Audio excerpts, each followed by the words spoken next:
Bismillahirrahmanirrahim. Assalamualaikum warahmatullahi wabarakatuh. Alhamdulillahirabbil alamin, hamdan katsiran tayyiban mubarakan fih kama yuhibbu rabbuna wa yarda. Asyhadu an la ilaha illallah wahdahu la syarika lah wa asyhadu anna Muhammadan abduhu wa rasuluhu la nabiyya ba'dah. Allahumma salli wa sallim wa barik ala sayyidina Muhammadin kama dzakarahu dzakirun al-akhyar. Wa salli wa sallim wa barik ala sayyidina wa habibina Muhammadin makhtalafa al-lailu wan nahar. Wa salli wa sallim wa barik ala sayyidina wa habibina wa azimina Muhammad wa ala al-muhajirina wal ansar. Rabbi shrah li sadri wa yassir li amri wahlul 'uqdatan min lisani yafqahu qawli. Rabbana inna nas'aluka ilman nafi'a wa qalban khashi'a wa amalan salihan maqbula wa hayatan tayyiba. Rabbana ilaika aslamna wa bika amanna wa alaika tawakkalna wa ilaika anabna wa bika khasamna na'udzu bi'izzatika an tudillana antal hayyul ladzi la yamut wal insu wal jinnu yamutun wa ba'. Teman-teman semuanya yang dirahmati Allah Subhanahu wa taala, malam ini kita bisa duduk lagi di Markas Pemuda Hijrah. Ahlan wa sahlan bikum. Selamat datang buat semua anak muda Bandung. Mudah-mudahan Bandung ini menjadi salah satu di antara mercusuar dakwah di seluruh Indonesia. Ketika pemuda-pemudanya memberikan sebuah tren yang baik kepada anak muda di seluruh Indonesia dengan gaya dan style anak muda, nongkrong di masjid, mendengarkan sharing tentang kebesaran Allah Subhanahu wa taala. Mudah-mudahan dengan kayak gitu kita bisa memperbaiki iman kita kepada Allah, memperbaiki hubungan kita dengan Allah, yang pastinya nanti Allah akan memperbaiki hubungan kita dengan sesama manusia. Jadi kaidah dasarnya, siapa yang memperbaiki hubungannya dengan Allah, man aslaha ma bainahu wa bainallah aslahallah ma bainahu wa bainan nas. Siapa yang memperbaiki hubungannya dengan Allah, Allah perbaiki hubungannya dengan manusia. Manusia di sini termasuk keluarga, tetangga, masyarakat, bahkan dengan pemimpin dengan rakyatnya, antara satu golongan dengan golongan yang lain, satu agama dengan agama yang lain, itu semuanya diawali dengan islah ma bainana wa bainallah, memperbaiki urusan antara kita dengan Allah Subhanahu wa taala. Jadi ketika anak muda secara tren mulai berbondong-bondong datang ke rumah Allah untuk balikan sama Allah, maka Allah Subhanahu wa taala akan memperbaiki juga urusan mereka di kantornya, di kampusnya, di sekolahnya, di gedung dewannya, di istananya, dan seterusnya dan seterusnya. Dimulai dari kita balikan dulu kepada Allah Subhanahu wa taala setelah selama ini kita mutusin Allah tanpa kita sadari. Selama ini kita cuekin Allah tanpa kita sadari. Selama ini kita anggap Allah bukan prioritas dalam hidup kita tanpa kita sadari. Sehingga dengan tren anak muda mulai datang lagi ke rumah Allah, sujud sejajar antara kepalanya dengan kakinya, dan beristighfar ngajak Allah untuk balikan dalam kebaikan-kebaikan, maka Allah itu Maha Pengampun lagi Maha Penyayang. Teman-teman semuanya, malam ini kita sharing tentang diam. Benar gak sih? Benar ya? Tentang diam. Dan saya gak mau ngebahas dari sisi fikih, hukum diam, terus nanti ada juga yang bertanya tentang hukum puasa diam, puasa gak ngomong, dan seterusnya. Karena memang dakwah saya agak sedikit menghindari perdebatan fikih. Kita akan coba renungkan beberapa kisah tentang diam yang ada di dalam Al-Quran. Setidaknya ada 4 apa 5 gitu kisah tentang amazingnya diam itu di dalam Al-Quran. Yang menurut saya nih, setelah saya coba tadabbur beberapa ayat tentang kisah diam ini dalam Al-Quran, ternyata sama, poinnya tuh sama di antara semua kisah. Bahwa diam kalau kita lakukan itu tepat dan kita punya alasan yang jelas, maka diam itu akan menjadi jalan lahirnya keajaiban dalam hidup kita. Jadi jalan munculnya keajaiban dalam hidup kita. Banyak orang yang berbicara untuk membela diri. Padahal kalau dia diam, Allah yang bela dia. Kita ngebela diri kadang-kadang gak ngaruh, karena pembelaan diri kita tuh dianggap subjektif. Tapi kalau Allah yang bela dia, Allah punya banyak cara dan Allah menggenggam hati manusia. Sehingga ketika misalnya kita ribut dengan seseorang, setelah kita menjelaskan duduk perkaranya, kita ngejelasin yang sebenarnya terjadi apa, udah cukup diam. Dan jangan melanjutkan perdebatan. Kenapa? Biar nanti sisanya Allah yang akan beresin. Nah ini butuh apa untuk bisa kayak gini nih? Butuh iman. Karena kalau kita imannya lemah, kita kayak agak meragukan Allah bakal ngebelain kita. Padahal kita dalam posisi yang benar, mungkin kita akan terus-terusan bela diri. Kita akan tulis panjang sampai di scroll, kita akan narasi dengan kata-kata, kita akan berdebat, kita akan kerahkan semua teman-teman yang bisa ngebelain kita akan cari semua argumen, kita akan cari semua kesalahan dia, dibalikin. Semua cara ini adalah cara orang untuk membela diri dengan cara berucap. Ternyata di Al-Quran Allah pernah menceritakan kepada kita cara membela diri dengan diam. Bahkan kadang-kadang ketika kita membela diri dengan berucap, justru Allah menjauhkan dirinya dari kita. Allah pergi. Kenapa Allah pergi dari kita, berpaling dari kita? Karena saat kita membela diri dengan berucap, dengan ngomong, dengan broadcast, dengan komen, dengan bikin caption dan seterusnya, kadang-kadang di dalam kata-kata kita itu ada hal yang justru gak benar. Ada yang bohong terpaksa gitu. Akhirnya gara-gara pengen bela diri kita jadi bohong. Gara-gara pengen bela diri kita jadi cari-cari kesalahan orang lain. Gara-gara pengen bela diri kita jadi buka aib. Gara-gara pengen bela diri kita jadi melebih-lebihkan sesuatu yang harusnya gak kayak gitu. Artinya justru karena kita berucap, karena kita ngomong malah jadi salah. Akhirnya orang gak respect, Allah lebih gak respect lagi. Sehingga malam ini kita pengen belajar tentang gimana cara menjemput keajaiban ketika kita punya masalah dengan seseorang lewat diam. Mungkin teman-teman sering mendengar hadis yang disampaikan oleh para penceramah, para ustadz. Hanya mungkin malam ini kita akan lebih banyak ngambil contoh. Karena saya pikir narasi-narasi ideal berupa ayat dan hadis udah banyak yang menyampaikan. Tapi membawanya dalam contoh konkret, daily kehidupan kita itu mungkin gak semua orang aware. Karena emang kehidupan orang beda-beda. Apalagi misalnya seorang ustadz yang mungkin jarang main sosmed. Dia gak tahu masalah di sosmed itu apa. Seolah-olah sosmed itu bukan realitas hidup. Padahal kita tahu anak muda Indonesia main sosmed sehari gak kurang dari 6 jam. Berarti ada 6 jam realitas kehidupan kita yang jarang dibahas dan dibimbing dengan bimbingan agama Allah, Al-Quran dan hadis. Kenapa? Karena realitas ini kurang difahami oleh sebagian guru-guru, oleh sebagian ulama yang mereka emang agak gak terlalu akrab dengan sosmed. Mereka gak akrab dengan yang namanya Instagram, YouTube, Twitter, Line apalagi. Karena Line ini anak mudanya mungkin ABG banget kan. Jadi agak-agak kurang akrab. Kalaupun mereka pakai itu hanya karena soleh banget kali ya. Karena soleh banget jadi mereka pakainya sebatas sekedar share ceramah doang. Jadi gak main. Bukan pemain sosmed lah. Sekedar menggunakan sosmed sebagai media panggung ceramah.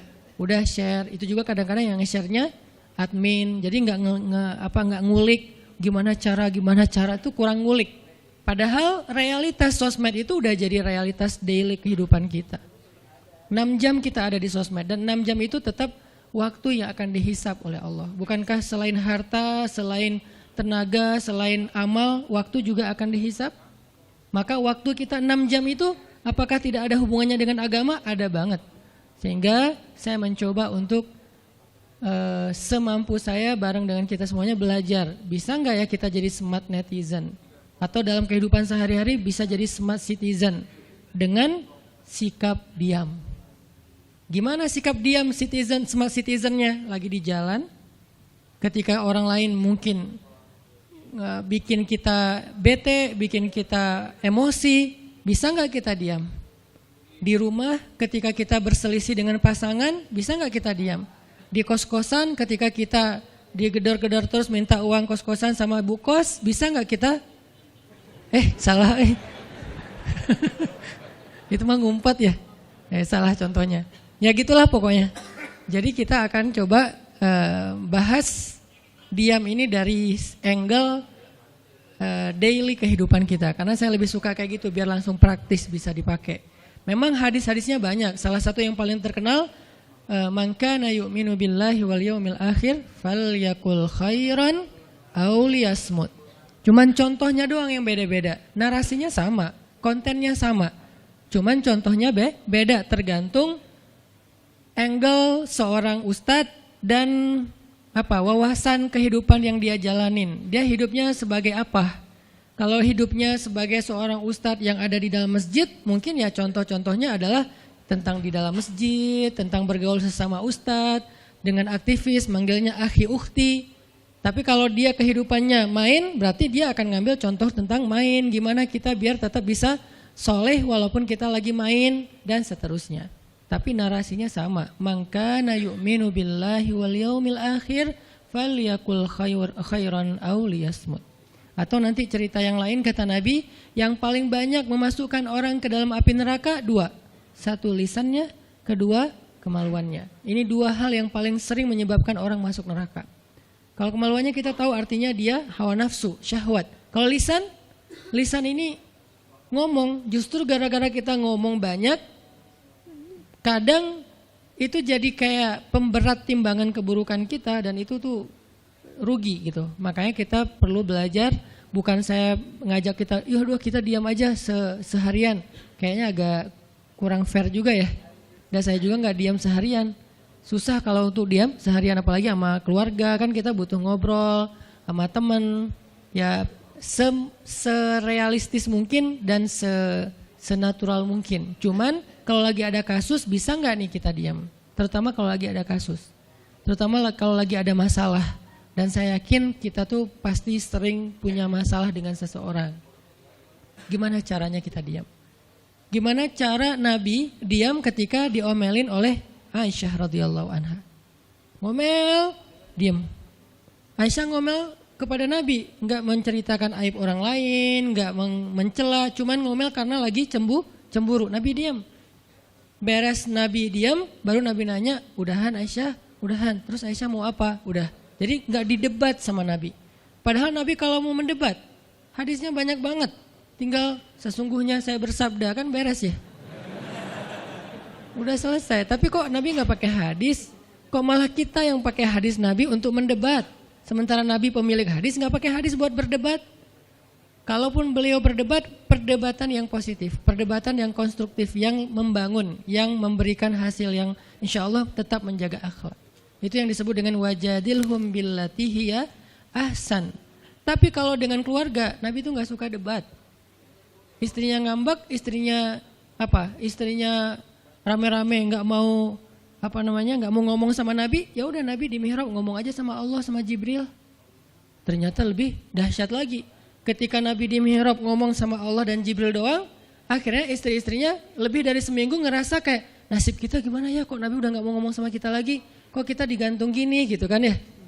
Akhirnya turunlah ayat Al-Quran yang menegur istri-istri Nabi gara-gara perilaku mereka kepada Nabi. Ini menunjukkan bahwa ayat-ayat tentang diam itu menjadi solusi itu luar biasa loh. Dan saya pengen malam ini sebagai motivator, katanya sebagai motivator saya pengen memotivasi kita supaya kita percaya diam itu solusi. Diam itu keajaiban. Nggak usah komen itu ternyata, nggak nge-reply komen head itu ternyata bagus. Nggak usah terlibat dalam perdebatan di sosmed itu tuh bagus banget. Saya hari ini tadi sore posting tentang update berita di Palestina, ada seorang perempuan yang ditembak di perbatasan sama orang Israel. Kenapa saya turn off si komennya? Karena saya tahu ini akan mengundang emosi. Jadi takutnya malah kemana-mana kan, jadi ngomong politik, jadi ngomong apa, mending di turn off aja deh. Tapi kalau yang lagi saya dibully, saya biasanya nggak nge-turn off. Yang di turn off tuh hal-hal yang sifatnya memunculkan polemik yang semakin melebar, jadi kurang produktif. Akhirnya kita offin dulu komennya. Tapi saya tetap pengen share itu biar orang update berita dari sana tuh lagi apa. Dan mudah-mudahan saya berharap itu di repost orang banyak, akhirnya jadi minimal membangun awareness masyarakat dunia bahwa Palestina itu layak untuk merdeka. Dari dulu udah layak untuk merdeka sejak mereka dijajah oleh Israel. Itu aja doang sih kampanyenya. Tapi saya nggak mau kampanyenya melebar kemana-mana sehingga di offin dulu aja komennya. Kenapa? Off komen itu kadang-kadang bagian dari diam baik. Ngapain juga kita ladenin komen yang macam-macam, walaupun mungkin komennya itu ada yang kita berpihak sama dia, sepaham dengan dia, ada yang beda. Tapi tetap aja saya lihat kadang-kadang komen itu berlebihan. Sampai muncul kalimat-kalimat mencela, sampai marah-marah, sampai caps lock tanda seru kan ya. Ini kan nggak nyaman lagi kan kalau udah kayak gini, mending diam. Nah di sini kita pengen belajar, diam itu ternyata ajaib. Diam itu ternyata benar-benar kata orang emas. Diam itu ternyata solusi. Diam itu ternyata pembelaan diri yang paling efektif. Kalau selama ini kita masih percaya membela diri yang paling efektif ngomong. Membela diri yang paling efektif itu bikin postingan. Membela diri yang paling efektif itu bikin caption yang bagus. Membela diri yang paling efektif itu komen. Membela diri yang paling efektif itu minta pembelaan dari manusia. Ternyata mungkin itu benar, tapi ada yang lebih efektif lagi. Membela diri dengan diam. Dan gimana cara membela diri dengan diam sampai mendatangkan keajaiban? Itu yang akan kita coba renungkan malam ini. Oke, yang pertama kita akan baca kisah diam di surat Maryam, surat favorit saya. Coba teman-teman buka surat Maryam, surat 19. Di dalam surat ini ada 2 adegan diam. Pertama, adegan diamnya Nabi Zakaria. Yang kedua, adegan diamnya Maryam. Surat 19, surat Maryam, ayat 10.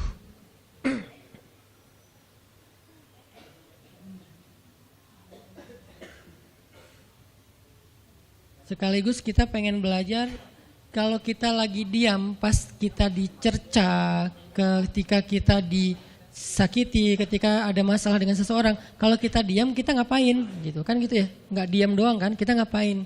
Nah, di sini kita belajar surat 19, surat Maryam ayat 10 dan 11. Kita tilawah bareng-bareng ya. Saya baca habis itu teman-teman ikutin. A'udzu billahi minasy syaithanir rajim. Silakan.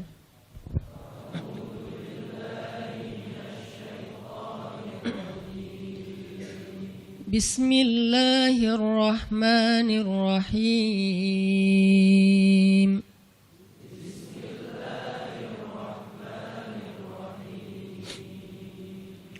Qala rabbi ij'al li ayah.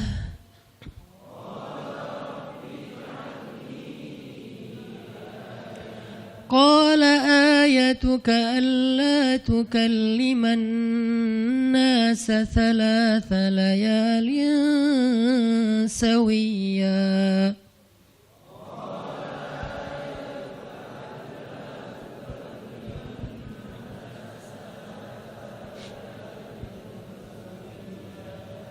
فخرج على قومه من المحراب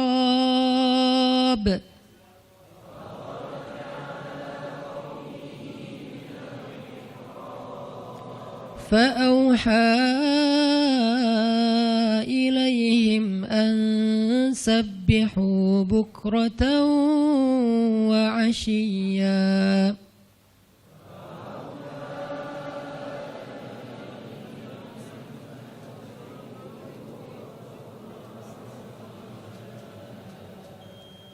Berkatalah Zakaria, Rabbi, berikanlah untukku sebuah pertanda bahwa aku akan punya anak laki-laki. Allah berfirman, tanda-tanda bagimu adalah engkau tidak akan bisa berbicara dengan manusia selama 3 malam berturut-turut. Maka keluarlah Zakaria kepada kaumnya dari mihrabnya dan memberi mereka isyarat, supaya mereka bertasbih kepada Allah setiap pagi dan petang. Ini adalah adegan, kita lanjutin sekitar 2 menit sebelum azan. Ini adalah adegan ketika Nabi Zakaria dapat berita gembira akan punya anak laki-laki. Karena Nabi Zakaria berdoa minta anak laki-laki dari sejak nikah sampai usia 80 tahun. Kurang lebih sekitar 50 tahun berdoa. Lama banget, ya Allah beri anak, ya Allah beri anak. Sampai iparnya udah punya anak keren namanya Maryam. Iparnya adalah Imran. udah punya anak, keren banget, cewek, solehah, dari kecil udah beribadah di Masjidil Aqsa. Zakaria masih minta anak, ya Allah, ya Allah, ya Allah. Sampai puncaknya Zakaria ngelihat Maryam dapat makanan dari langit. Zakaria datang ke mihrab Maryam, terus di situ udah ada makanan yang bukan dibawa oleh Zakaria. Zakaria nanya, "Anna laki hadza ya Maryam?" Maryam dapat dari mana makanan ini? Kata Maryam, "Huwa min indillah," dari Allah, kata Maryam. Gimana caranya? Kata Maryam, Allah punya cara sendiri. Allah yarzuqu may yasha bighairi hisab. Terserah Allah gitu. Masya Allah, Masya Allah. Zakaria kagum sama Maryam. Langsung pergi ke mihrabnya Zakaria, sholat. Dan di dalam sholatnya Zakaria berdoa, hunalika da'a Zakaria rabbah. Di saat itulah Zakaria benar-benar nangis berdoa kepada Allah, ya Allah, Rabbi habli min ladunka dzurriyyatan thayyibah innaka sami'ud du'a. Ya Allah, beri saya anak seperti dia, seperti Maryam. Engkau maha mengijabah doa dan saya enggak pernah berputus asa meminta kepadamu. Udah 50 tahun lebih. Tiba-tiba Allah bilang, ya Zakaria, inna nubashiruka bi ghulam ismuhu Yahya lam naj'al lahu min qablu samia. Zakaria, sekarang kami akan perkenankan doamu, kamu akan punya anak, beri dia nama Yahya. Belum pernah ada anak seperti dia yang soleh di muka bumi. Zakaria kaget, walaupun doa, tapi beliau masih berpikir kayak, gimana caranya saya punya anak? Ini kayak tarik-tarikan antara logika manusia dengan iman. Imannya percaya Allah Maha Kuasa, tapi logikanya gimana caranya? Istri saya sudah tua, saya juga udah tua. Lalu Nabi Zakaria bertanya untuk biar lebih tenang, supaya logikanya nggak ragu lagi. Kalau imannya udah mantap, tinggal logika. Zakaria tanya, beri saya ij'al li ayah, beri saya bukti, tanda, gimana cara saya punya anak. Kata Allah, tandanya alla tukalliman nas salasa layalin sawiya. Kamu tiba-tiba nggak bisa ngomong. Kamu sehat, kamu nggak punya masalah, tapi kamu nggak bisa ngomong. Mau ngomong tuh gak bisa. Kamu bisa tilawah, kamu bisa zikir, tapi kamu gak bisa ngomong. Bisa subhanallah, subhanallah, subhanallah. Bisa alhamdulillahi rabbil alamin. Gak bisa. Jadi baca Quran, kalau ada Quran, tapi dulu kan Taurat ya. Baca Taurat bisa, zikir bisa, hayya ala sholah, kalau azan ada azannya bisa. Pokoknya semua bisa kecuali mau ngomong tuh gak bisa. Masya Allah ya, luar biasa. Kenapa? Karena Allah pengen Zakaria zikir aja 3 hari. Jangan ngomong dengan manusia walaupun ucapannya baik kecuali zikir. Jadi kalau mau ngomong dengan manusia, subhanallah, masya Allah, alhamdulillah, bismillah. Cuman gitu doang ngomongnya. Gak bisa, lu mau kemana? Gak bisa. Insya Allah, gitu. Jadi cuman bisa zikir. Saking Allah pengen Zakaria menghabiskan 3 hari sebelum Allah tunjukkan keajaiban hanya dengan berzikir. Apa poinnya di sini? Kalau kita pengen ada keajaiban dalam diam, maka isilah diam kita dengan zikrullah. InsyaAllah nanti kita lanjutkan setelah sholat isya. Bismillahirrahmanirrahim. Teman-teman semuanya, kita lanjutkan tadabbur kita terhadap ayat di surat Maryam, ayat 10 dan 11, kisah keajaiban yang diperoleh oleh Nabi Zakaria alaihissalam. Dengan Allah anugerahkan untuk beliau anak yang super duper keren luar biasa yang bernama Yahya alaihissalam.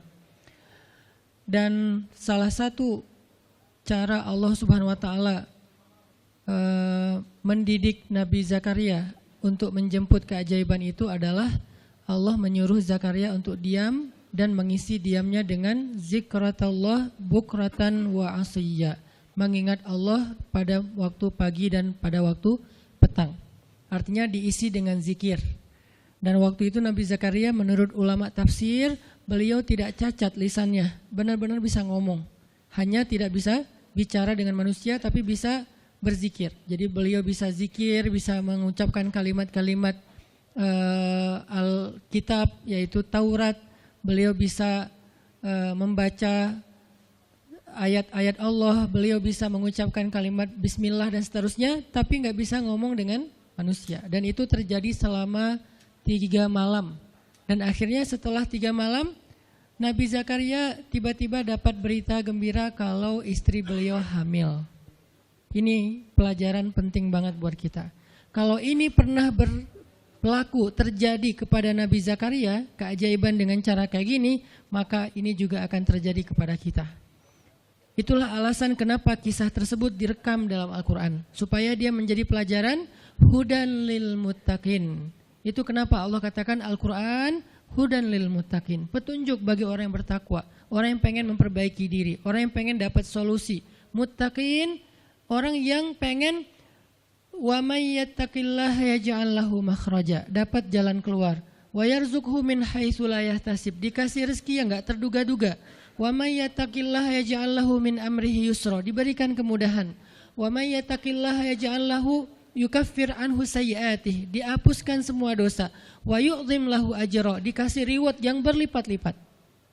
Maka siapa yang pengen dapetin keajaiban-keajaiban orang bertakwa itu, maka jadikanlah Al-Quran sebagai petunjuknya, hudan lil muttaqin. Nah, gimana cara kita jadiin Al-Quran sebagai petunjuk? Jawabannya juga ada di ayat yang sama. La raiba fih. Jangan ragukan ayat-ayat Al-Quran. Termasuk kisah-kisah yang ada di dalamnya. Sehingga kalau kita benar-benar percaya kisah Nabi Zakaria mendapatkan keajaiban dengan cara diam dan zikir, maka kita coba terapin itu dalam masalah hidup kita. Insya Allah kita juga akan mendapatkan keajaiban dan kejutan seperti yang didapatin oleh Nabi Zakaria. Itu pesan poin yang ada di dalam ayat 10 dan 11 surat Maryam. Sehingga buat sebagian orang yang mungkin ngerasa selama ini sering disakiti, sering dicuekin, sering didebat, sering diapain, jangan terlalu diladenin. Kadang-kadang ada teman saya nanya ke saya, Ustadz, ini ada yang ngomongin Ustadz gini di sosmed, perlu kita balas nggak nih? Saya bilang, udah diamin aja. Itu tuh santai, tapi sebetulnya itu ada kayak alasan kenapa saya memilih sikap itu, bukan karena kayak males ribut. Sebetulnya kadang-kadang kan ribut itu kayak nyenengin ya, kayak olahraga apa ya, emosi gitu kan. Rame-rame di sosmed itu kayak asik kan, kayak kita ngegame gitu kan. Jadi nge-replay komen-komen orang kayak lucu-lucuan gitu. Saya pernah lihat Rashalva-nya bagus juga sih. Ini bukan dalam hal negatif tapi positif, makanya saya sebutnya nama. Rachel itu kan main kemarin ke Australia sama New Zealand. Terus ada dia lagi foto-foto gitu di sana bareng dengan suaminya. Tiba-tiba ada yang komen, Sel, lo nggak cocok di tempat itu. Tempatnya bagus tapi gara-gara lo jadi kurang bagus gitu. Terus dia jawab, ya gue nggak cocok tapi dompet gue cocok, kata dia. Kadang-kadang perlu digituin juga sih ya, biar paham. Karena kata Ustaz Abdul Somad, sombong kepada orang yang sombong adalah sedekah. Tapi itu mah pilihan. Rachel memilih sikap santuy. Tapi dengan dia guyonin, kalau saya memilih sikap diam aja deh. Karena saya takut kalau saya ngomong malah jadi panjang debatnya. Dan saya merasa gak mampu untuk selalu membela diri dengan argumen. Karena membela diri dengan argumen kadang-kadang ya kalau bahasa Ustadz Umar Mita, orang yang mencintaimu tidak butuh alasan. Orang yang membencimu tidak akan menerima alasan. Jadi kayak ya udahlah diamin aja. Ternyata dengan kita diam muncul aja keajaiban, banyak keajaiban. Jadi benar-benar saya percaya banget diam itu tuh keajaiban. Dan itu berlaku dalam dakwah, berlaku dalam masalah keluarga. Ketika istri lagi ngambek, dia misalnya komen panjang di sosmed, di WhatsApp misalnya, dia kayak misalnya namanya juga lagi ngambek ya, ngomong panjang di WhatsApp. Kalau saya sabar untuk diam, itu tuh beres dengan sendirinya dan akhirnya malah lebih baik. Tapi kalau saya kepancing, jadi kita balas-balesan. Sepanjang hari WhatsAppan, terus gak beres-beres, tapi hasilnya makin lama tuh tangan pegel, hati panas. Karena kayak pengen dia balas apa, oh balesin lagi, balesin lagi, terus aja gitu habis energi. Dan kerasa gitu capeknya tuh luar biasa. Tiba-tiba muka jadi lebih tua gitu kan ya, tiba-tiba berkerut semua. Terus warna kulit makin doff gitu. Ini gara-gara efek stres kali ya. Jadi intinya adalah jangan diladenin, diamin aja setelah kita klarifikasi fitnah. Kalau itu berbentuk fitnah, tetap kita butuh tabayun, klarifikasi biar tidak menyebar fitnah. Tapi beres klarifikasi nggak usah diperpanjang. Berapa kali mungkin teman-teman ngelihat, mungkin saya pernah nggak ada apa-apanya sih dibandingkan Ustadz Felix. Kalau beliau lebih pro lah dalam masalah kayak gini. Kalau saya beberapa kali dibully di sosmed, pernah nggak saya ladenin? Hampir nggak pernah. Cuman klarifikasi maksudnya, udah beres, diamin aja, diamin. Sepahit apapun, sepanas apapun kalimatnya, yang kadang-kadang Ustaz nggak baca, penasaran soalnya. Kalau kita diam karena nggak baca mungkin nggak ada challenge-nya kan. Ini baca komennya semua sampai ribuan itu satu-satu dibaca tuh. Oh gini ya, bisa gini ya orang ngomong teh. Terus aja dibacain satu-satu. Capek cari air putih, minum lagi, baca lagi gitu. Terus sampai beres dibaca itu. Mungkin 2 hari lah baru khatam. Saking banyaknya komen. Tapi mencoba lagi belajar, bukan udah jago enggak, sama sekali enggak. Mencoba lagi belajar, bisa enggak setelah udah panas banget, gergetan banget beberapa, udah bisa banget tuh dibalesin, di replay. Jangan deh, ada yang udah di replay panjang, dihapus lagi enggak jadi. Kenapa? Karena masih belajar yakin diam itu keajaiban. Dan selama ini saya ngebuktiin diam itu emang keajaiban. Kenapa? Karena Allah pernah mengisahkan kisah Zakaria dan kisah-kisah yang lain, bagaimana mereka dapetin keajaiban dengan cara diam.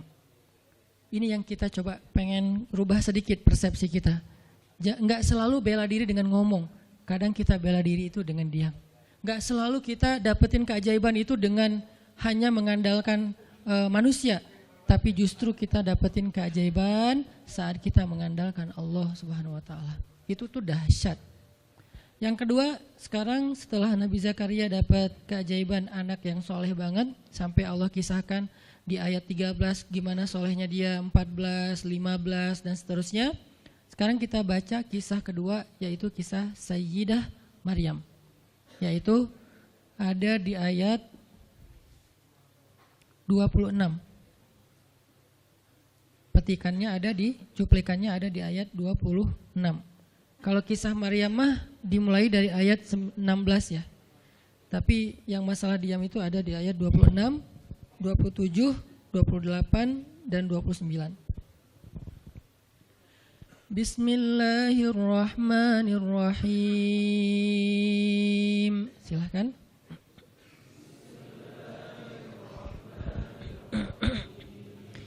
Fakuli washrabi wa qarri aina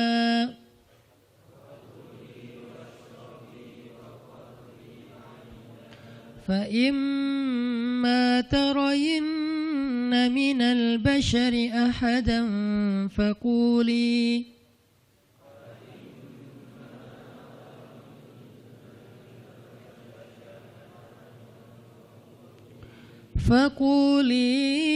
inni nadartu lirrahmani sawman falan ukallimal yawma insiya.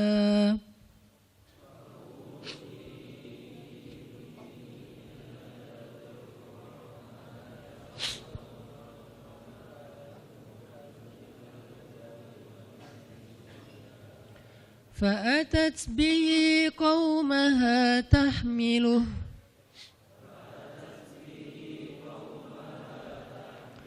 قالوا يا مريم لقد جئت شيئا فريا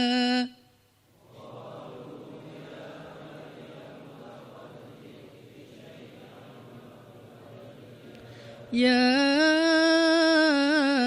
أخت هارون ما كان أبوك امرأ سوء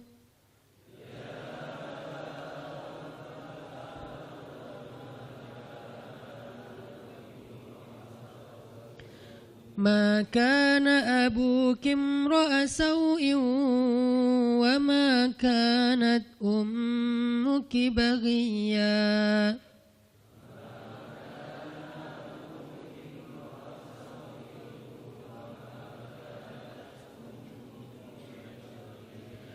فأشارت إليه قالوا كيف نكلم من كان في المهد صبيا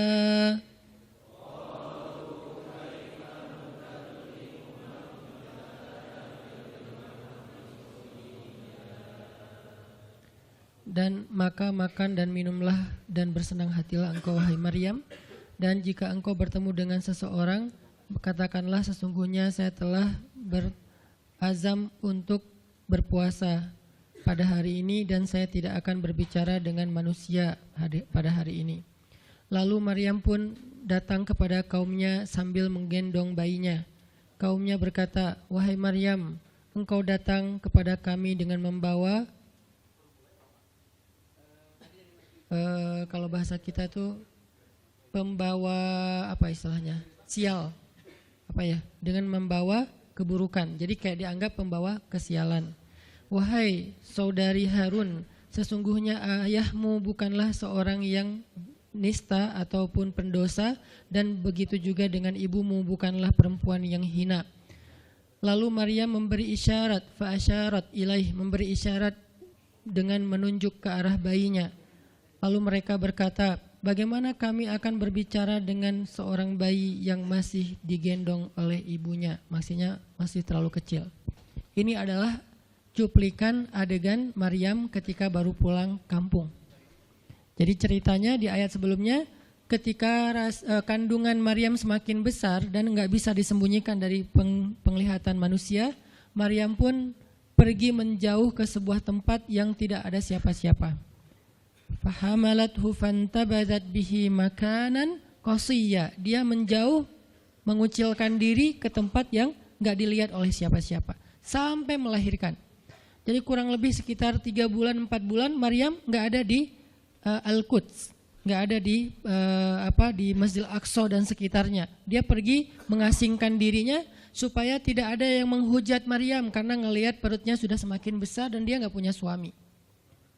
Setelah melahirkan, akhirnya Allah perintahkan Maryam untuk pulang. Setelah Allah ngasih makan, minum dan kebahagiaan buat Maryam, fakuli washrobi wa qarri aina, dengan adegan korma yang menjatuhkan buah-buah rutop dan seterusnya, pulanglah Maryam.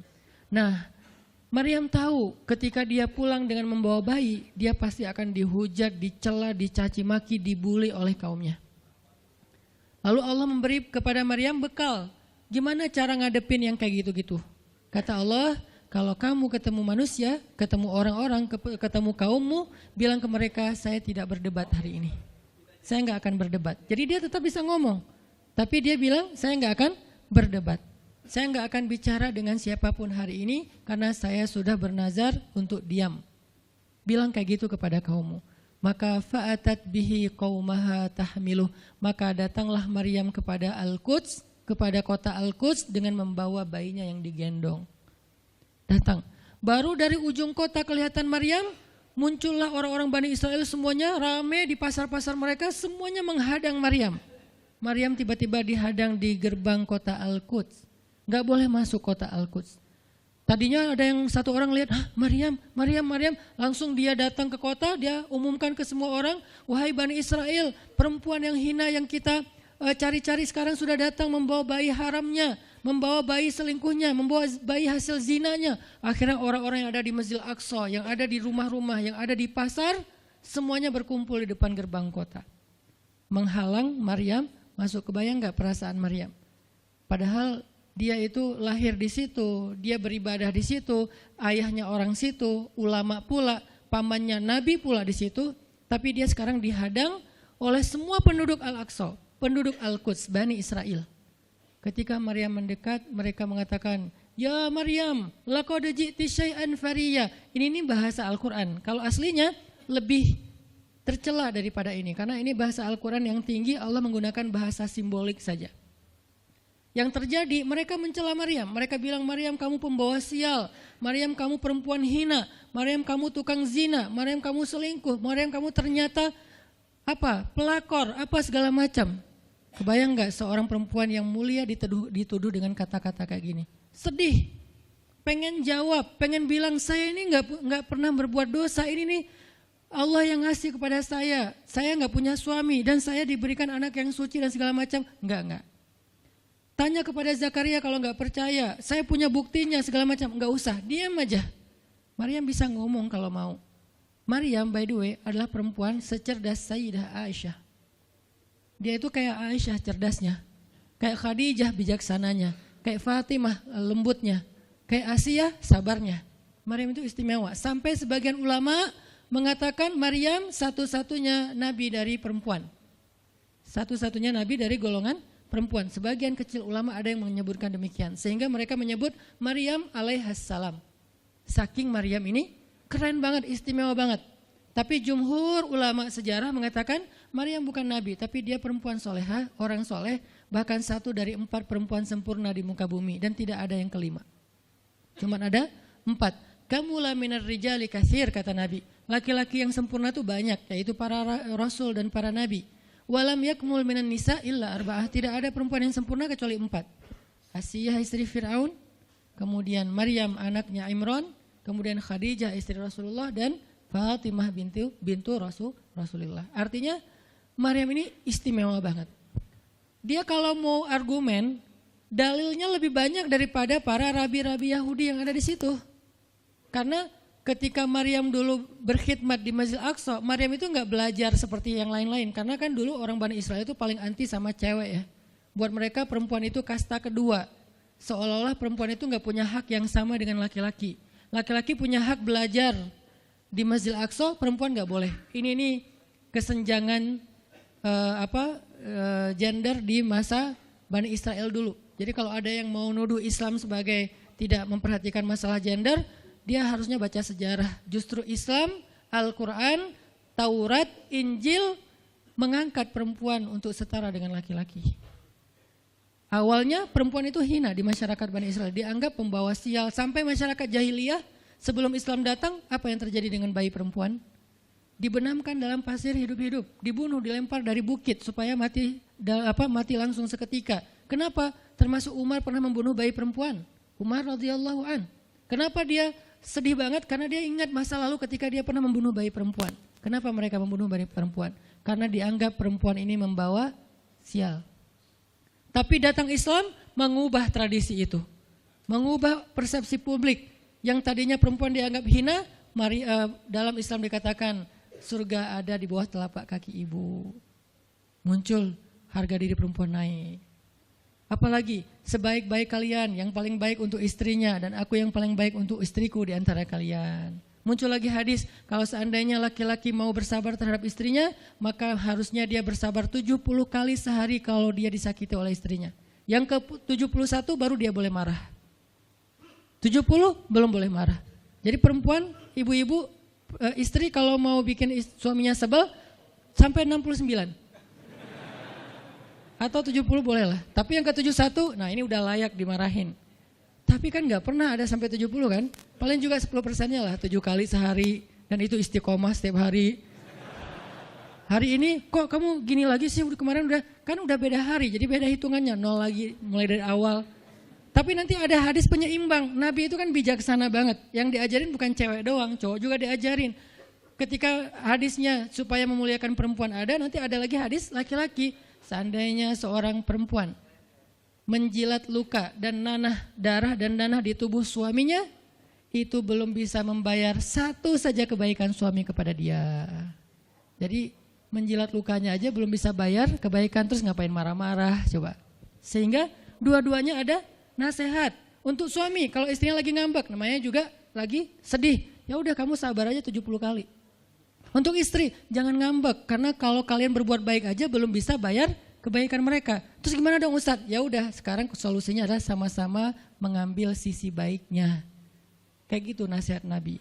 Makanya saya agak kurang setuju kalau khutbah Jumat itu memakai hadis menjilat darah dan nanah.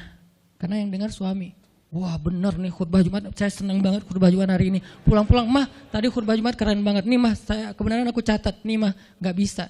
Kalau khutbah Jumat, pakailah hadis sabar 70 kali. Menasihati suami. Kalau majelis taklimnya ibu-ibu, masalah tadi seandainya saya boleh menyuruh manusia sujud kepada manusia, saya suruh sujud istri kepada suami. Masing-masing ada hadisnya, jangan disilang.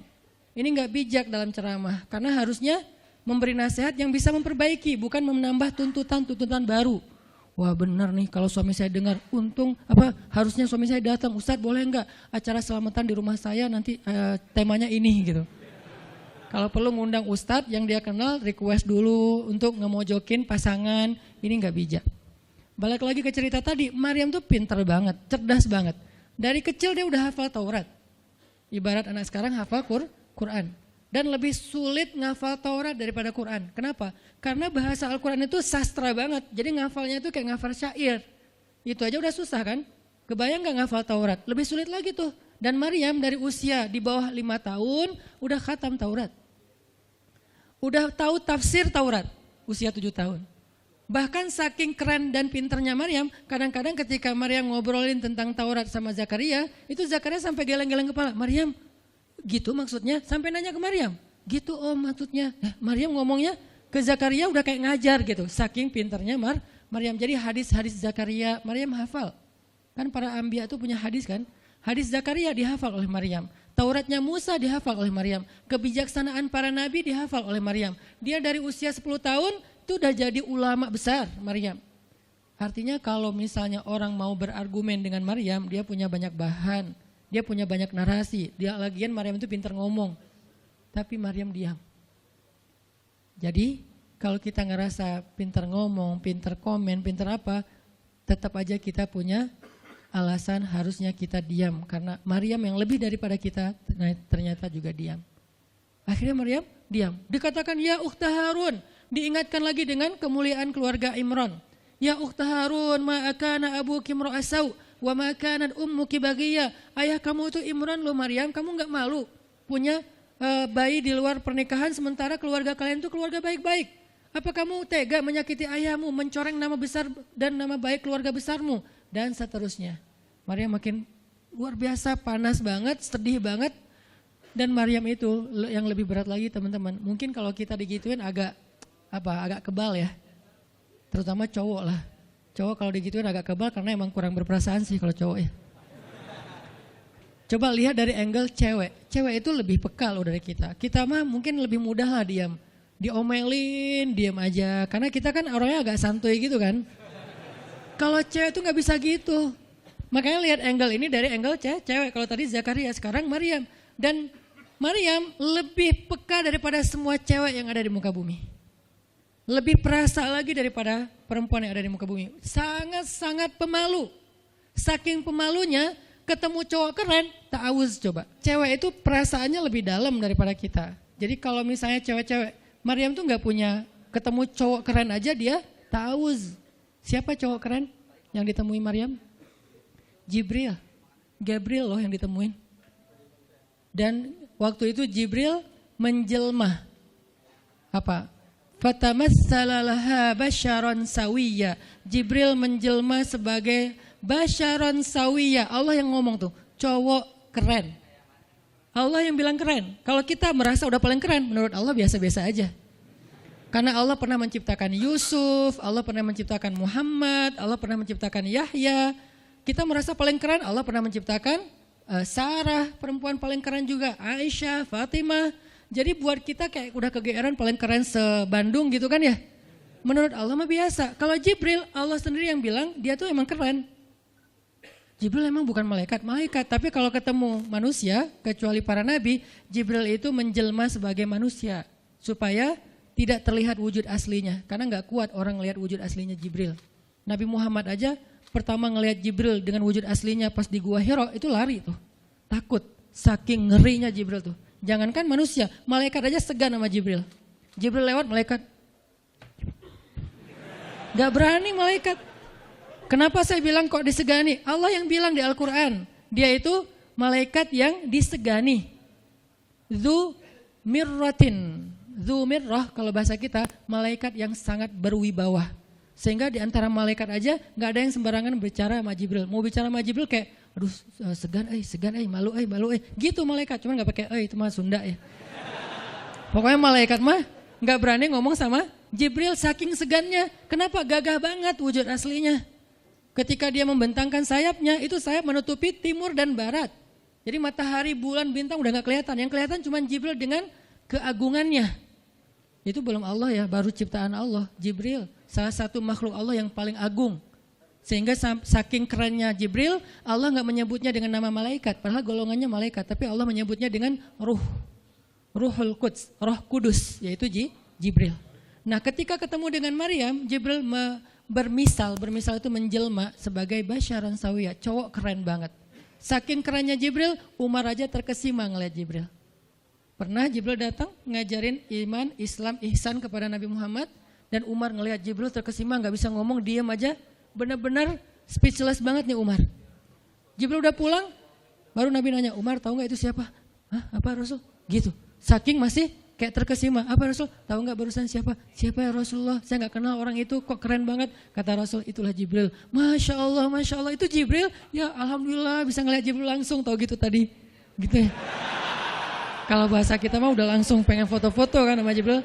Kebayang nggak cowok sekarang lihat Jibril? Baru lihat apa artis Korea aja kita udah kayak gimana kan, BTS atau apa, udah segala macam, udah guling-guling, udah gigit jari, baru BTS doang. Kadang-kadang nggak ngeliat BTS langsung, cuma lihat di TV doang udah aku nggak bisa gini, aku nggak bisa gitu kan ya. Belum ketemu Jibril loh. Jadi nggak ada lah artis sekeren Jibril. Baru Yusuf aja udah pada ngiris tangan, belum malaikat. Sampai ketika cewek-cewek ketemu Yusuf, mereka bilang apa? Ini bukan manusia, ini malaikat. Jadi gantengnya Yusuf tuh bukan ganteng-ganteng apa? Itulah. Ganteng kok hewan gitu kan. Ini ganteng-ganteng malaikat. Belum ada tuh film atau sinetron itu. Yusuf itu ganteng-ganteng ganteng-gantengnya tuh malaikat. Levelnya tuh level malaikat. Jadi kalau ada Jibril, ada Yusuf kayak, nih yang mana Yusuf, mana Jibril ya? Keren dua-duanya. Nah Jibril datang ketemu Maryam bukan di atas panggung rame-rame. Berdua coba, intimate banget kan. Kalau di atas panggung teriak-teriak gak keren lah, biasa aja. Ini tuh berdua, private banget. Di satu ruang kecil, berdua gak ada yang tahu. Tiba-tiba Jibril berdiri di depan Maryam, senyum dengan khas senyumnya malaikat yang mematikan gitu. Maryam pas buka mata lagi zikir, ngelihat Jibril depan matanya keren banget. Langsung Maryam bilang apa? A'udzubillah. Wibawa banget kan Maryam. A'udzubirrahmani minka in kunta taqiyya. Jadi emang elegan sih orang-orang soleh tuh. Dia langsung nunduk, dia bilang a'udzubirrahmani minka in kunta taqiyya. Aku berlindung kepada Allah yang Maha Rahman. Kenapa ngomongnya Rahman? Karena keren. Kalau enggak keren, a'udzubillah. Karena keren, a'udzubirrahman. Tapi masih ta'awuz, cuman pakainya Rahman karena Allah tuh Maha Pengasih yang udah bikin kamu tuh keren. Diksinya luar biasa ya. Maryam enggak bilang a'udzubillahi minasyaitonirrajim. Enggak, ini enggak layak dibilang syaitan, ini terlalu keren. Jadi enggak bisa a'udzubillah, a'udzubirrahman. Berarti Maryam itu pinter. Sampai dia bisa memilih diksi Asmaullahil Husna. Dia enggak pakai diksi Allah, dia pakai diksi Ar-Rahman. Karena yang datang itu wajahnya tuh wajah orang baik. Tapi keren. Akhirnya a'udzubirrahmani minka in kunta taqiyya, kata Maryam. Jibril juga elegan, paham maksud Maryam. Maksudnya kamu siapa? Itu pertanyaannya. Maryam gak nanya, kamu siapa ya? Enggak gitu. Kan gaya culun-culun kayak caper gitu kan. Kamu siapa ya? Aku ada salah sama kamu. Enggak gitu sih Maryam ngomongnya. Saking elegannya Maryam, dia nanya kamu siapa tapi pakai kalimat zikir. Keren gak sih? Kita kadang-kadang zikir a'udzubirrahmani minka in kunta taqiyya. Artinya apa Mbak? Sama-sama gak elegan ya. Kalau Maryam sama Jibril dua-duanya elegan. Bahasa orang elegan itu emang banyak kode sih.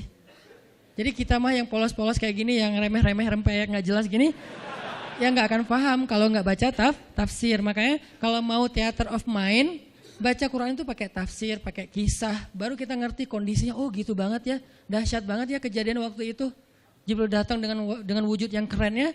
Maryam pengen nanya kamu siapa? Kok tiba-tiba masuk ruangan saya? Tapi bahasanya a'udzubirrahmani minka in kunta taqiyya. Aku berlindung kepada Allah yang Maha Baik darimu kalau kamu takut kepada Allah. Maksudnya kamu siapa? Takut gak kamu sama Allah? Baru Jibril mengatakan, saya adalah utusan Allah, berarti malaikat, untuk memberi kabar kepadamu kalau kamu akan punya anak. Baru Maryam melihat, gimana saya punya anak? Ya udah ada obrolan nih. Dan mereka udah biasa aja, oh Jibril, saya kira siapa? Udahlah, gak mungkin. Artinya udah kayak gitu nih kesolehan Maryam. Artinya Maryam itu orang yang sangat peka banget, perasaannya dalam banget. Terus nanti ketika Maryam melahirkan anak, tahu gak kata-kata Maryam apa? Ya laitani mittu qabla hadha wa kuntu nasyam mansiya. Saat Maryam merasakan sakitnya kontraksi, mau melahirkan Isa, Maryam itu sambil kontraksi sambil bilang, ya laitani mittu qabla hadza wa kuntu nasyan mansiya. Aduhai seandainya saya mati aja sebelum kejadian ini dan saya dilupakan oleh manusia seolah-olah saya tidak pernah ada. Kenapa Maryam ngomong kayak gini? Maryam ngebayangin betapa malunya dia nanti kalau harus membawa bayinya ketemu Bani Israel yang pada bawel. Bani Israel itu terkenal kaum yang paling bawel. Bawelnya banget. Kalau kita baca Al-Baqarah itu isinya kebawelan Bani Israel. Kata Nabi Musa, sembelihlah Al-Baqarah. Al-Baqarah itu kan banyak, yang warna apa? Cari yang warnanya bersih. Yang bersih kan juga ada belang-belangnya nggak dikit. Terus yang beratnya berapa kilo, yang dari mana, dari Bali atau NTB atau dari mana, bawel banget. Udahlah cari aja seekor sapi, sembelih beres. Tapi nanya lagi, bertele-tele. Itulah Bani Israel. Dan Maryam tahu banget karakter kaumnya. Jangankan dengan fitnah kayak gini nih, ketemu Nabi yang udah menyampaikan hal yang benar aja, itu di debatnya tuh habis-habisan. Apalagi dengan kondisi Maryam. Makanya Maryam takut banget, dia nggak kuat menanggung malu. Kalau kita mungkin masih kuat lah nanggung malu. Kadang-kadang malah malu-maluin gitu kan. Kalau Maryam gak kuat nanggung malu. Berarti orang yang seperti ini harusnya kan berat banget untuk diam kan. Gak akan kuat diam, harusnya dia ngomong gitu. Dia belain diri. Tapi Maryam itu sisi lainnya adalah perempuan yang mukminah, siddiqah, sangat yakin sama Allah. Allah suruh diam, ya udah diam. Gimana pun dihujat, diam. Kata Allah diam. Ya Allah mereka bilang saya itu berzina, diam. Ya Allah bilang ini anak haram, ini anak saya nih, anak yang mulia. Anak yang satu-satunya ketika lahir gak disentuh setan di antara manusia loh. Satu-satunya manusia ketika lahir gak disentuh setan. Nabi Muhammad setannya malah diislamkan. Beda, kerannya itu beda. Kalau Isa gak disentuh setan. Kalau Nabi Muhammad setannya malah masuk Islam. Masing-masing punya keistimewaan lah. Tapi satu-satunya manusia yang lahir gak disentuh setan cuman Isa. Kita semuanya pernah disentuh. Lahir langsung. Apa sih lo datang-datang ke dunia nambah-nambahin kerjaan gua gitu kan. Kita nih orang biasa, jadi pas lahir tuh udah ada langsung setan bisik-bisik, yuwas bisufi sudurinas, makanya disuruh azan kan. Karena kenapa? Biar nggak dibisikin sama setan. Dan kalau bisa suara azan kita harus lebih lembut daripada suara setan, karena setan juga kayak nge-tricky gitu. Saya ibu kamu. Anak bayi dinina bobokan sama setan, hiduplah iblis gitu-gitu kan. Jadi kayak didoktrin sama setan, iblis itu keren, iblis itu soleh, iblis itu baik, tapi pakai bahasa nasyid. Lagunya tuh kayak akustik gitu, lembut banget gitu kan. Makanya suara muazin kalau azanin anaknya yang lembut, jangan azan Allahu Akbar, asyhadu an la ilaha illallah. Dia malas ke masjid nanti kalau udah dewasa. Kenapa? Gue malas banget dengan suara ini nih. Salahnya siapa coba? Salah ayahnya. Belajar azan di Al-Latif sama Muzammil, sama Teras Tahfiz. Biar azannya tuh kayak Allahu Akbar. Bayinya senyum-senyum. Ntar gue bisa lebih dari itu. Canda. Intinya adalah Maryam itu pemalu banget. Jadi dia bisa banget untuk ngebales. Tapi dia diam. Sampai akhirnya fa'asyarat ilaih. Dia memberi isyarat. Arti memberi isyarat, dia nunjuk ke arah Isa alaihissalam yang masih digendong, kalau kalian mau ngomong aja sama bayinya. Allah yang nyuruh kayak gitu. Makin kayak marah dan makin menjadi-jadi orang Bani Israel ketika Maryam memberi isyarat nunjuk ke arah Isa. Mereka bilang, "Ya Maryam, kamu udah gila apa? Sekarang kamu nyuruh kami bicara dengan bayi yang masih dalam gendongan ibunya?" Benar, Maryam tuh ternyata udah stres gila. Dia gara-gara ditinggal sama selingkuhannya, sekarang dia jadi orang gila. Wah, luar biasa tuduhan kepada Maryam. Maryam diam aja, sedih, nahan air mata. Tapi bukan emotikon yang menggenang air mata di sini ya. Nahan aja air mata sampai kemudian Allah datangkan keajaiban, jadikan bayinya bicara. Qala, Isa bicara. Panjang lagi omongannya Isa.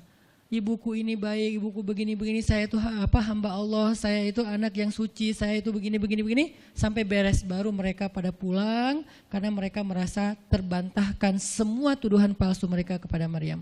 Masuklah Maryam, disambut mulia oleh beberapa orang. Maryam itu perempuan mulia, Allah mendatangkan dia sebagai keberkahan. Tadi dituduh pembawa sial, sekarang disebut pembawa berkah.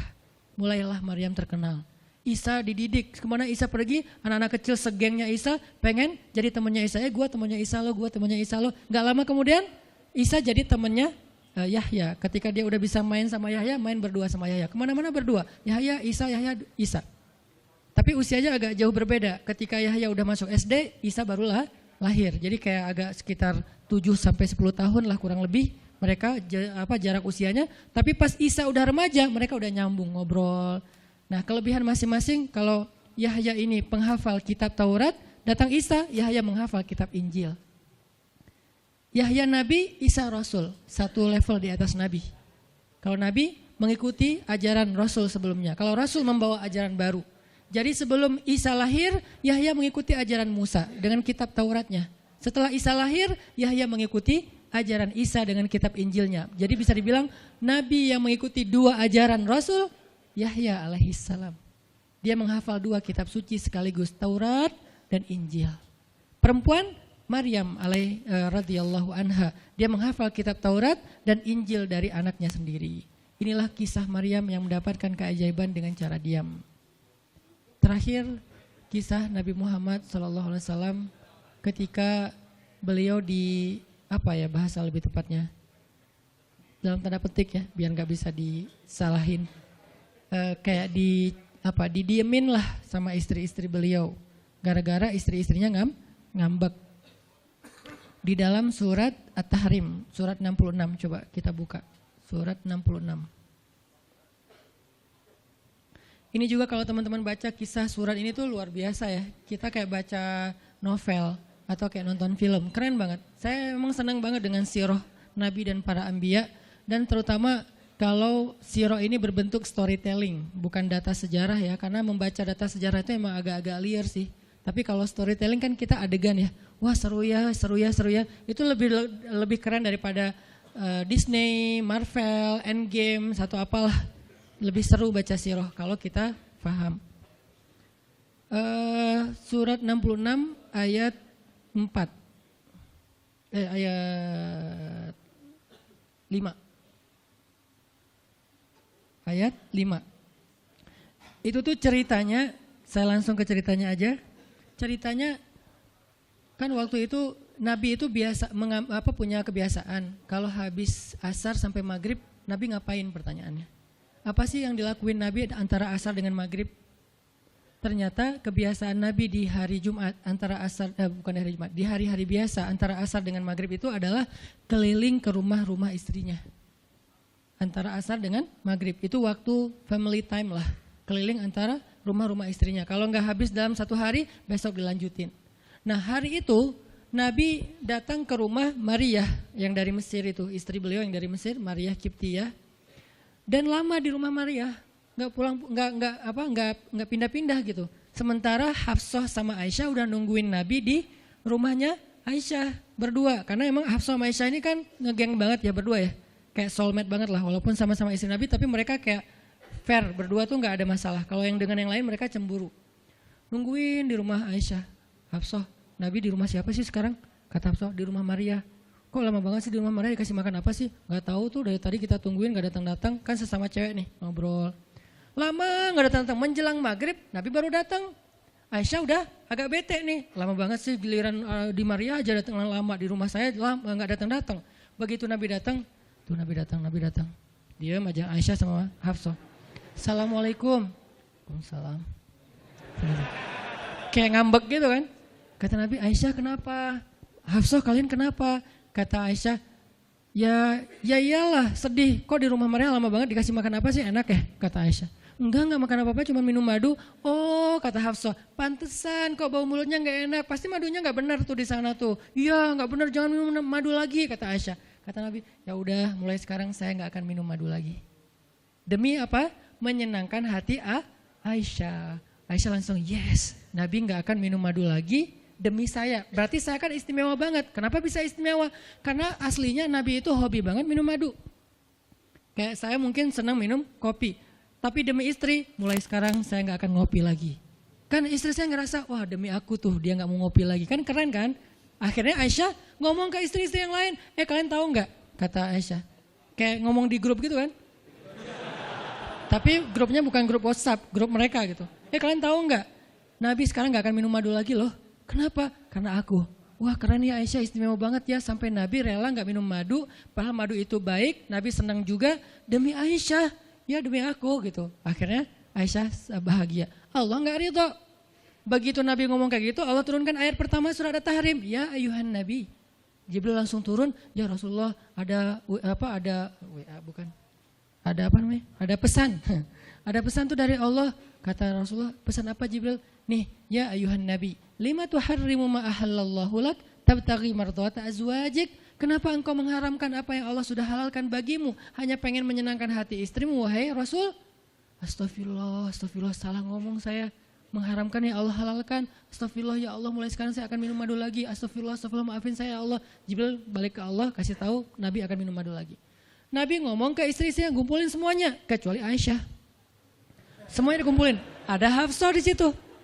Wah istri-istriku, maaf ya, aku salah ngomong kemarin depan Aisyah. Sekarang aku akan meralat, mulai sekarang aku akan minum madu lagi di rumah-rumah kalian. Jadi kalau sore aku lagi datang, siapkanlah madu seperti biasanya.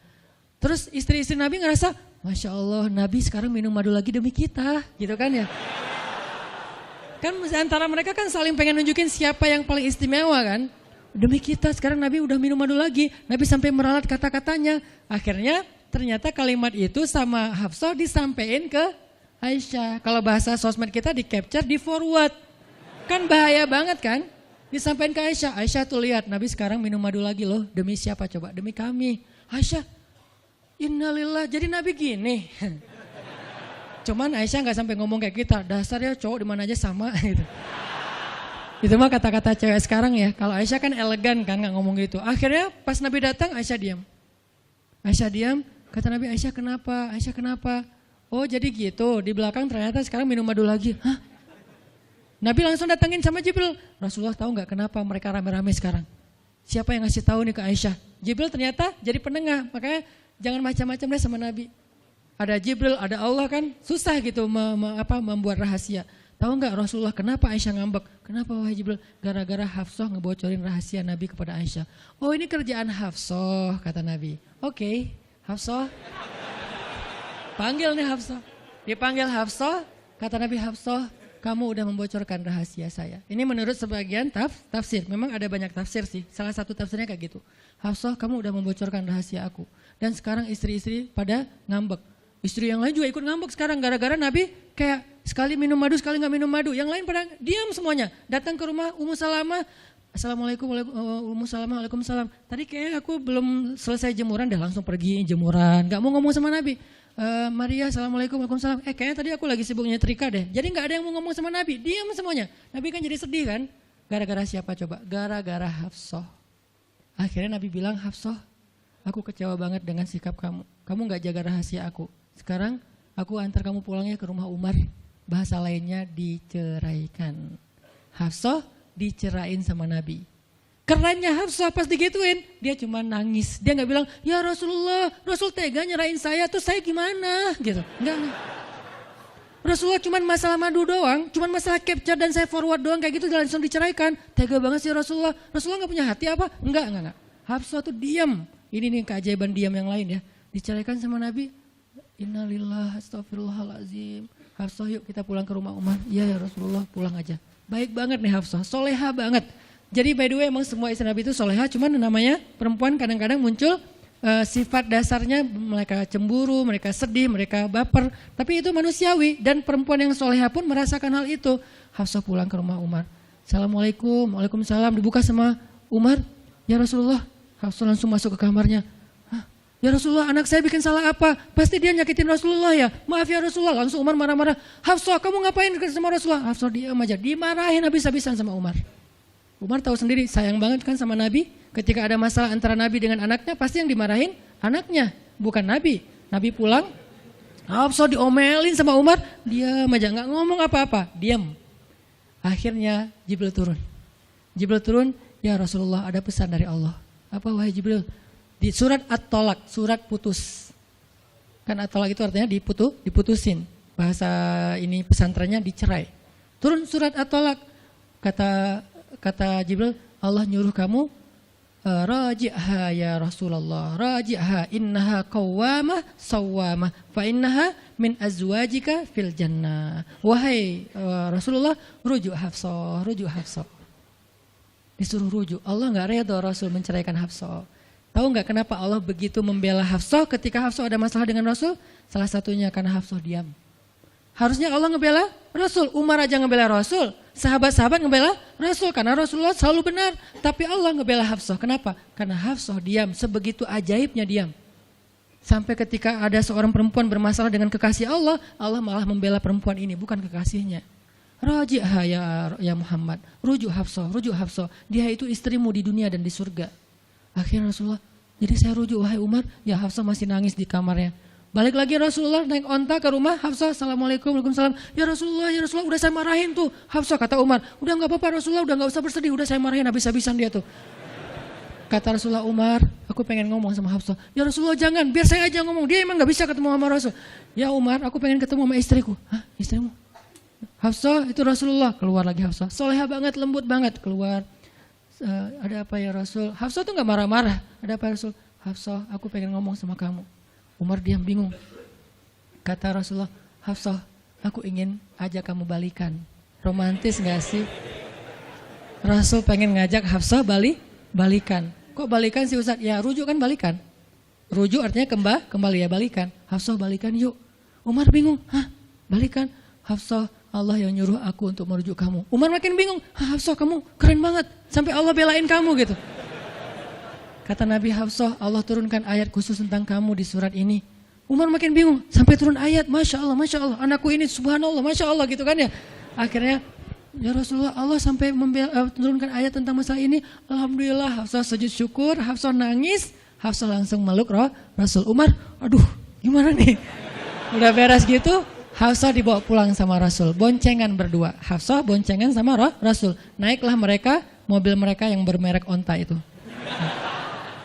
Gimana cara pulangnya? Di depan rumah Umar, Rasulullah langsung berlutut, langsung ngasih tangan buat Hafsah. Hafsah megang tangan Nabi, injak lutut Nabi, naik ke atas onta. Itu tuh romantis banget. Lalu Rasulullah bonceng Hafsah.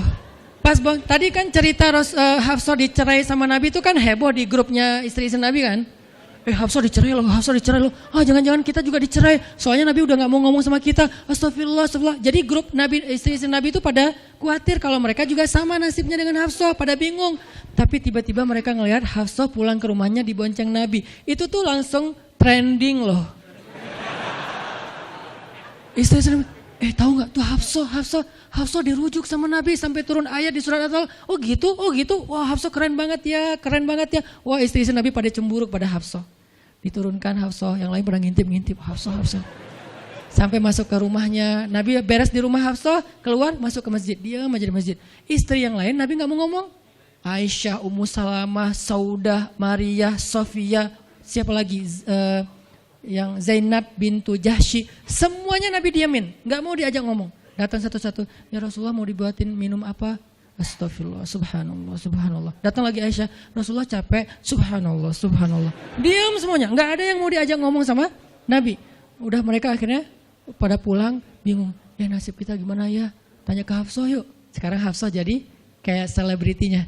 Hafsah, pada datang ke rumah Hafsah. Hafsah bantuin kita dong. Sampai Aisyah aja yang tadinya kayak apa? Bisa dibilang kayak pemimpin istri-istri Nabi kan. Aisyah paling cerdas, paling disayang sama Nabi. Sekarang Aisyah diam-diam ngomong, Hafsah bantuin dong. Kita nih lagi digantung sama Nabi. Kata Hafsah. Hafsah sekarang kan kayak lagi di atas angin gitu. Kalian sih nyakitin Rasul, cie. Hafsah tuh kayak wah, lagi masa-masanya Hafsah gitu kan. Hafsah, gimana dong? Ya udah ngomong aja langsung sendiri. Rasulullah nggak mau ngomong sama kita. Ya udah coba minta tolong ke ayah kamu Aisyah, kan ayah kamu dekat sama Rasulullah. Akhirnya ngundang Abu Bakar. Ya Abu Bakar, baca deh tafsir dari ayat-ayat ini. Abu Bakar datang, ayah tolongin kami dong. Kenapa? Kami itu dianggurin sama Nabi, didiamin, digantung udah seminggu lebih. Jangan-jangan kami juga dicerai kayak Hafsah. Kalau Hafsah dicerai tapi udah dirujuk, kami gimana nasibnya? Akhirnya ya udah biar aku yang ngomong sama Rasul. Datanglah Abu Bakar ke masjid. Rasul lagi zikir. Ya Rasulullah, itu istri-istrimu ngutus saya, subhanallah. Ya Rasulullah, Masya Allah. Ya Rasulullah, la ilaha illallah. Abu Bakar aja Rasul gak mau ngomong sama dia. Padahal Abu Bakar itu udah paling akrab sama Nabi. Abu Bakar diam, gak bisa diajak ngomong nih. Abu Bakar balik lagi ke rumah istri-istri Nabi. Kata istri-istri Nabi, gimana Abu Bakar? Astagfirullah, innalillah, gimana kalau Abu Bakar aja gak bisa, gimana yang lain? Terus akhirnya datang lagi ke Hafsah, Hafsah bantuin dong, kita udah gak jelas nasibnya nih. Kata Hafsah, ya udah aku minta tolong ayahku ya. Hafsah masih kayak nggak mau langsung ke dia gitu. Ya udah aku minta tolong ayahku ya, panggillah Umar. Ayah bantuin mereka dong, nasib mereka sekarang lagi terkatung-katung gitu. Umar marah, kalian sih. Nah, tadi kan yang diomelin Hafsah kan, sekarang diomelin semua istri Nabi diomelin sama Umar. Dan salah satu kalimat omelannya Umar, itu tuh kerennya Umar sampai di-repost sama Allah. Coba. Ada nggak manusia yang kata-katanya di-repost Allah? Nggak ada, cuman Umar. 2 kali kata-kata Umar di-repost oleh Allah. Arti di-repost apa? Ditayang ulang di Al-Quran. Kan repost itu berarti tayang ulang kan? Di-capture, langsung di-copy, paste, langsung ditayangin. Itu tuh kata-kata cuman Umar yang pernah digituin sama Allah. Kata-kata Umar apa? Ayat ke-5. Kata Umar, kalau kalian nggak minta maaf sama Nabi, Allah bisa aja mentalak kalian, menceraikan kalian dari Nabi, lalu menggantikan untuk Nabi istri yang lebih solehah, lebih hafizah, lebih bertaubat, lebih baik, lebih cantik, lebih perawan daripada kalian. Itu tuh kata Umar yang ada di ayat ke-5. Jadi bisa dibilang ayat ke-5 adalah ayat repostnya kata-kata Umar. Saking kerennya Umar. Sampai Nabi pernah bilang kalau ada Nabi setelah aku, Umar lah orangnya, cuman gak ada Nabi setelah aku. Jadi kalau ada orang yang benci sama Umar, saya heran, dia baca sirah apa? Karena Umar tuh keren banget, Abu Bakar tuh keren banget. Kalau kita baca sirah mereka dahsyat tuh. Dan kalau ada yang bilang Umar sama Ali itu gak akur, aneh juga. Karena Ali memberi nama anaknya, yang pertama Abu Bakar, yang kedua Umar, yang ketiga Utsman. Ketika ditanya sama Umar, ya Abul Hasan kamu memberi nama mereka dengan nama-nama kami, kenapa? Kata Ali, aku berharap mereka jadi orang soleh seperti kalian. Terus gimana caranya? Ali ngasih nama Umar sementara dia benci sama Umar, gak mungkin dia benci. Masa ngasih nama orang yang dibenci kan? Dek namanya siapa? Namrud. Kok Namrud sih? Kan ayah saya benci banget sama Namrud. Datang lagi, dek namanya siapa? Iblis. Kok iblis sih gitu kan ya? Gak mungkin lah.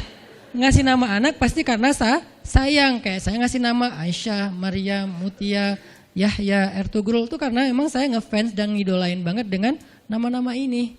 Yahya, Ayyash, 3 tokoh di situ.